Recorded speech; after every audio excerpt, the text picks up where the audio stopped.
నమస్కారం అండి. ఈ వీడియోలో మనం కీరదోసకాయ యొక్క ఆరోగ్య ప్రయోజనాలు, కీరదోసకాయ యొక్క జ్యూస్ తయారు చేయడం ఎలాగా డిస్కస్ చేద్దాము. ముఖ్యంగా కీరదోసకాయలో ఏం పోషకాలు ఉన్నాయి అని చూసాము అంటే ఇది ఎక్కువగా నీటితో నిండి ఉంటుంది.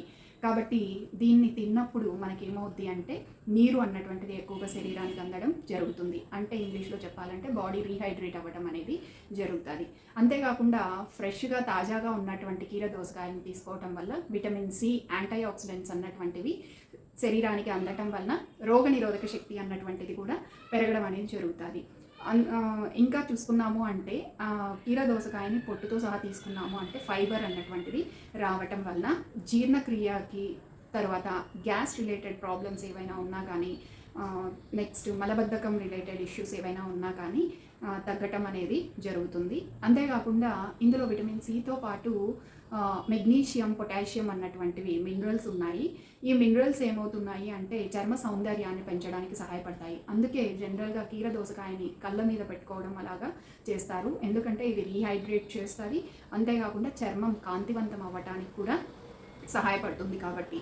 అంతేకాకుండా ఇందులో ముఖ్యంగా డయాబెటీస్ వాళ్ళకి, తర్వాత వెయిట్ మేనేజ్మెంట్ చేయాలి అనుకుంటున్నటువంటి వాళ్ళకి కూడా ఈ కీరదోసకాయ చాలా ఉపయోగకరంగా ఉంటుంది. ఎందుకంటే ఇందులో క్యాలరీలు అన్నటువంటివి చాలా తక్కువగా ఉన్నాయి కాబట్టి దీన్ని తిన్న వెంటనే మనకి కడుపు నిండటం అనేది జరుగుతుంది. అంతేకాకుండా ఫైబర్ ఉండటం వలన త్వరగా డైజెస్ట్ అవ్వదు, అంటే జీర్ణం త్వరగా అవ్వదు. కొంచెం నిదానంగా జీర్ణం అవటం వలన రక్తంలో చక్కెర స్థాయి అన్నటువంటిది కంట్రోల్ అవ్వటం జరుగుతుంది. తర్వాత బరువు తగ్గాలి అనుకున్నటువంటి వాళ్ళకు కూడా ఇది చాలా ఉపయోగకరమైనటువంటి ఆహారంగా మనం చెప్పొచ్చు. దీన్ని ఎలా తీసుకోవాలి అంటే ముఖ్యంగా చూసామంటే సలాడ్స్లో కానీ, అలానే కీరదోసకాయ తినడం చాలా వరకు మనకు చేస్తున్నటువంటి పద్ధతులు. అలా కాకుండా ఉదయంతో కాఫీ, టీ బదులుగా ఈ కీరదోసకాయ జ్యూస్ చేసుకొని తాగాము అంటే ఆరోగ్యానికి చాలా మంచిది. ఎలా తయారు చేసుకోవాలి అంటే బరువు తగ్గాలి, డయాబెటీస్ ఉన్నటువంటి వాళ్ళు ఇందులో హనీ కానివ్వండి, బెల్లం కానీ ఏమీ వాడద్దండి. దీన్ని మంచిగా శుభ్రం చేసేసి నీటితో చిన్న చిన్న ముక్కలుగా చేసుకునేసి తగినంత నీరు చేర్చి జ్యూసర్లో వేసేసి బ్లెండ్ చేసేసి తాగడం. ఒక గ్లాస్ అలా తాగారు అంటే సరిపోద్ది.